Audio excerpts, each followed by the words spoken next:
terima kasih kepada Ibu Desi yang sudah bersedia meluangkan waktunya untuk melaksanakan wawancara yang akan saya lakukan mengenai pengambilan keputusan yang Ibu hadapi melalui dilema etika maupun bujukan moral. Assalamualaikum warahmatullahi wabarakatuh.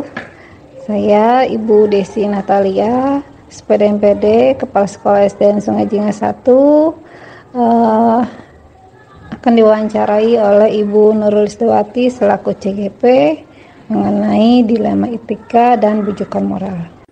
Untuk pertanyaan yang pertama, selama ini bagaimana Ibu dapat mengidentifikasi kasus-kasus yang merupakan dilema etika atau bujukan moral yang pernah Ibu hadapi? Baik, untuk pertanyaan pertama, cara mengidentifikasi kasus di sekolahan adalah dengan cara kita harus mengidentifikasi terlebih dahulu permasalahannya. Kemudian siapa yang terlibat dan tentunya harus mengetahui dulu fakta-fakta kejadian yang sebenarnya.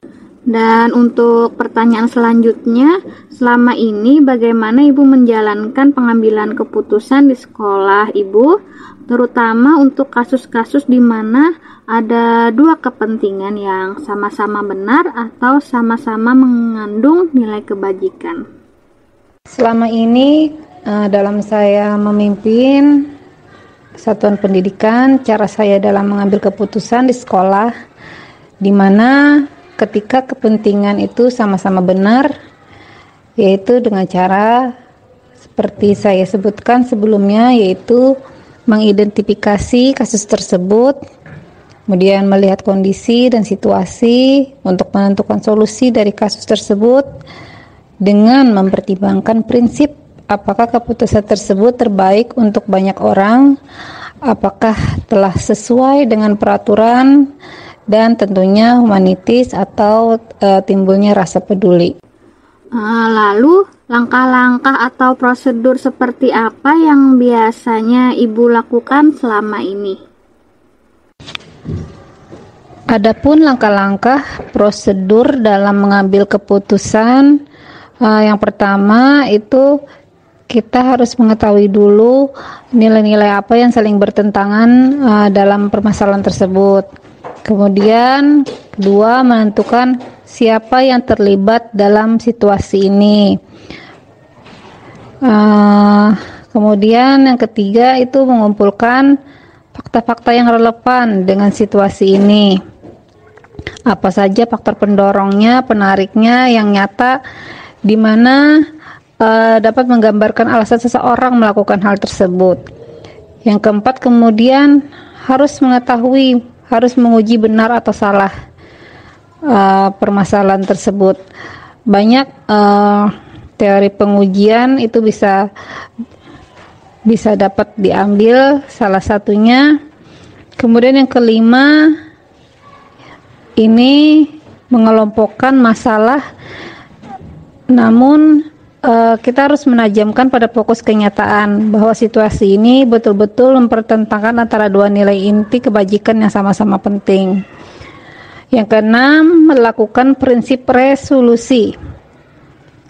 Yang ketujuh, mencari opsi yang ada di antara dua opsi. Terkadang akan muncul sebuah penyelesaian yang kreatif yang tidak terpikir sebelumnya. Bisa saja muncul ketika kita tengah bingung mencari solusi dalam menyelesaikan masalah.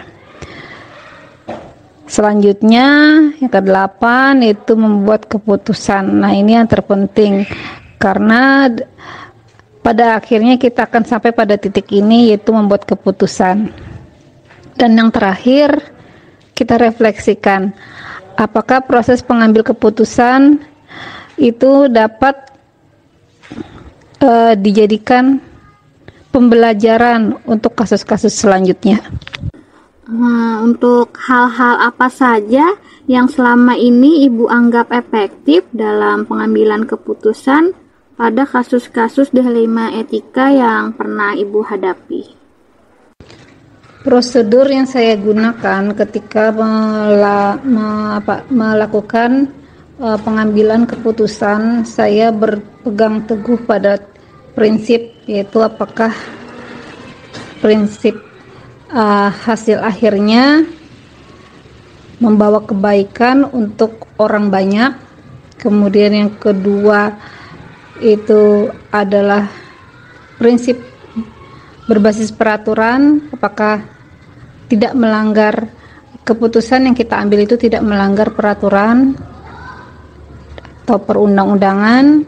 Kemudian yang ketiga prinsip saya yaitu harus humanitis, berdasarkan rasa peduli, memikirkan sesuatu dengan pemikiran penuh dengan rasa peduli dan empati. Untuk pertanyaan selanjutnya nih Bu, hal-hal apa saja yang selama ini merupakan tantangan dalam pengambilan keputusan pada kasus-kasus dilema etika, Bu? Tantangan saya selama ini dalam mengambil keputusan yaitu saya sering dihadapkan pada dilema etika dan bujukan moral ini. Tentunya itu pasti setiap hari terjadi, baik itu di dalam hal kepemimpinan maupun guru dalam hal pembelajaran. Nah, kita dapat menyelesaikannya dengan cara yang seperti saya sebutkan di atas, yaitu mengidentifikasi, melihat fakta-fakta yang ada, mengumpulkan fakta-fakta yang ada, membuat keputusan berdasarkan prinsip hasil, apakah membawa kebaikan kepada semua orang, apakah itu tidak melanggar peraturan, dan juga harus ada humanitis atau rasa peduli. Lalu, apakah Ibu memiliki sebuah tata kala atau jadwal tertentu dalam sebuah penyelesaian kasus dilema etika? Apakah Ibu langsung menyelesaikan di tempat atau memiliki sebuah jadwal untuk menyelesaikannya? Misalnya dalam bentuk atau prosedur seperti apa yang Ibu jalankan selama ini? Saya tidak memiliki jadwal khusus ketika menyelesaikan atau memutuskan suatu masalah, namun saya hanya memerlukan waktu untuk berpikir, mengidentifikasi, melihat fakta-fakta yang ada, kemudian prinsip apa yang harus saya terapkan. Untuk pertanyaan selanjutnya, adakah seseorang atau faktor-faktor apa yang selama ini mempermudah Ibu atau yang membantu Ibu dalam mengambil keputusan kasus-kasus dilema etika? Di sekolah tentunya orang-orang yang mendukung saya dalam membuat keputusan, yaitu pertama, apabila permasalahan tersebut tidak dapat saya pecahkan sendiri, maka saya akan berdiskusi dengan guru, dan apabila kita tidak menemukan solusi duduk bersama guru, maka kami akan minta pendapat kepada pengawas pembina. Tentunya kita selalu berpegang teguh pada peraturan dan juga humanitis, dan juga keputusan tersebut harus ada, tidak menyakiti banyak orang. Dan untuk pertanyaan yang terakhir nih Bu, dari semua hal yang telah Ibu sampaikan, pembelajaran apa yang dapat Ibu petik dari pengalaman Ibu dalam pengambilan keputusan dilema etika? Pembelajaran yang dapat saya petik dari mengambil keputusan ketika menghadapi dilema etika itu adalah bagaimana melihat permasalahan tersebut berdasarkan fakta dan pertimbangan solusi yang akan diambil, yaitu harus memenuhi prinsip-prinsip pengambil keputusan. Perkenalkan, nama saya Nurul Dawati dari SDN Sungai Dingin 1 Banjarmasin. Terima kasih nih kepada Ibu Pini yang sudah meluangkan waktu untuk bisa melaksanakan wawancara bersama saya. Mungkin di sini ada beberapa pertanyaan yang akan saya tanyakan kepada Ibu. Assalamualaikum warahmatullahi wabarakatuh. Saya Ibu Vini Delpani, Kepala Sekolah SDN Pemurus Dalam 7, Banjarmasin. Langsung saja ya Bu, di sini ada pertanyaan pertama yaitu selama ini bagaimana Ibu dapat mengidentifikasi kasus-kasus yang merupakan dilema etika atau bujukan moral Bu? Selama ini saya mengidentifikasi kasus-kasus yang merupakan dilema etika atau bujukan moral, yaitu dengan menelaahnya terlebih dahulu. Di mana dilema etika ini kan merupakan situasi yang terjadi ketika seseorang harus memilih antara dua pilihan, di mana kedua pilihan secara moral benar tetapi bertentangan. Sedangkan pada bujukan moral merupakan situasi yang terjadi ketika seseorang harus membuat keputusan antara benar atau salah. Jadi di mana ada kasus saya telaah dulu, mana kasus yang dilema etika, mana yang bujukan moral, sehingga nanti untuk jalan keluarnya lebih mudah dilakukan.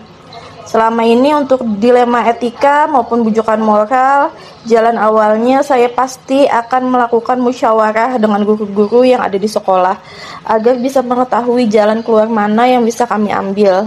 Nah, jadi selama ini bagaimana Ibu menjalankan pengambilan keputusan di sekolah Ibu, terutama untuk kasus-kasus di mana ada dua kepentingan yang sama-sama benar atau sama-sama mengandung nilai kebajikan?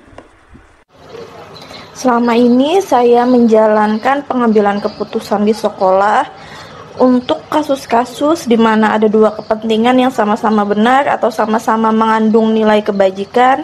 Saya akan melakukan telaah terlebih dahulu. Setelah dilakukan telaah, mana yang saya rasa kepentingan itu yang lebih benar. Setelah itu, saya akan melakukan diskusi bersama dengan pihak-pihak terkait yang ada di dalam masalah tersebut.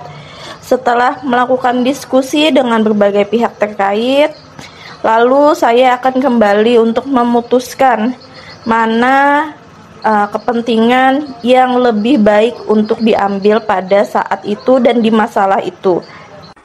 Lalu langkah-langkah atau prosedur seperti apa yang biasa Ibu lakukan selama ini?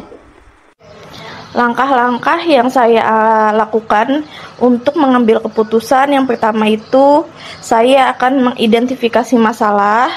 Setelah melakukan identifikasi masalah, saya akan melakukan proses definisi tujuan. Setelah itu, saya akan mengembangkan dan mencari alternatif jawaban dari masalah yang sedang dihadapi. Kemudian, saya akan melakukan pengambilan keputusan. Setelah itu, melakukan langkah-langkah untuk menyelesaikan masalah yang dihadapi. Lalu terakhir, akan saya lakukan evaluasi terhadap keputusan yang telah saya ambil tersebut. Untuk pertanyaan selanjutnya, hal-hal apa saja yang selama ini Ibu anggap efektif dalam pengambilan keputusan pada kasus-kasus dilema etika? Hal yang selama ini saya anggap efektif dalam pengambilan keputusan, terutama pada kasus dilema etika, yaitu dengan melakukan musyawarah dengan berbagai pihak terkait, di mana ketika bermusyawarah, saya akan menemukan jawaban-jawaban yang lebih mengacu kepada kebijakan mana yang akan nantinya saya ambil yang bisa menguntungkan berbagai pihak yang terlibat di dalamnya. Semoga dengan keputusan yang saya ambil, harapan saya bisa membantu berbagai pihak yang terlibat di sana, sehingga meminimalisir konflik yang ada di dalam masalah tersebut. Menurut Ibu, hal-hal apa saja yang selama ini merupakan tantangan dalam pengambilan keputusan pada kasus-kasus dilema etika? Tantangan dalam pengambilan keputusan pada kasus dilema etika biasanya itu saya merasa bingung, sulit menentukan keputusan. Saya merasa ragu-ragu, apakah keputusan yang saya ambil itu sudah tepat atau belum? Apakah ada pihak-pihak yang akan saya rugikan dengan keputusan yang saya ambil?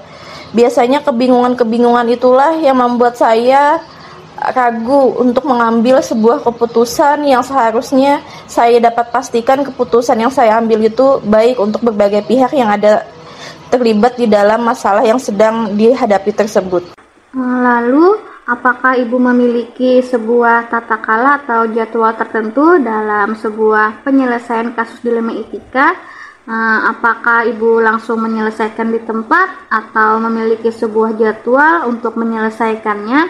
Kira-kira bentuk atau prosedur seperti apa yang Ibu jalankan? Saya tidak memiliki jadwal tertentu dalam menyelesaikan sebuah masalah. Jadi ketika masalah itu datang, saya akan langsung menyelesaikannya di tempat. Apabila orang-orang yang terlibat di dalamnya bisa dihubungi langsung, saya akan menghubungi langsung dan bergerak secara cepat agar masalah bisa diselesaikan dengan cepat, sehingga masalah yang terjadi tidak akan berlarut-larut ke depannya. Untuk pertanyaan selanjutnya, adakah seseorang atau faktor-faktor apa yang selama ini mempermudah atau membantu Ibu dalam pengambilan keputusan dalam kasus-kasus dilema etika yang pernah Ibu hadapi?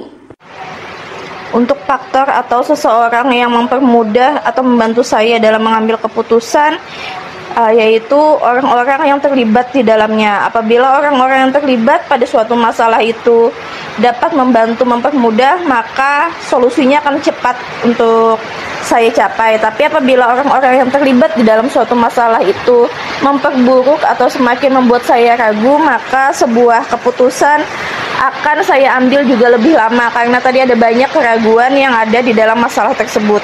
Jadi faktor-faktor yang selama ini mempermudah itu adalah orang-orang yang terlibat di dalamnya, di dalam masalah itu sendiri. Dan untuk pertanyaan yang terakhir nih Bu, dari semua hal yang telah Ibu sampaikan tadi, pembelajaran apa yang dapat Ibu petik dari pengalaman Ibu dalam mengambil keputusan dilema etika yang pernah Ibu hadapi? Pembelajaran yang dapat saya petik dari pengalaman saya dalam mengambil keputusan dilema etika yaitu saya harus banyak belajar bermusyawarah, terutama dengan orang-orang yang terlibat di dalam konflik, yang dimana pada konflik tersebut saya harus memutuskan dalam pengambilan keputusannya. Kemudian pembelajaran yang dapat saya ambil adalah bagaimana saya bisa bekerja sama dengan orang lain, belajar mengkoordinir dan mencari solusi bersama dengan teman-teman atau orang-orang yang terlibat di dalam suatu konflik tersebut.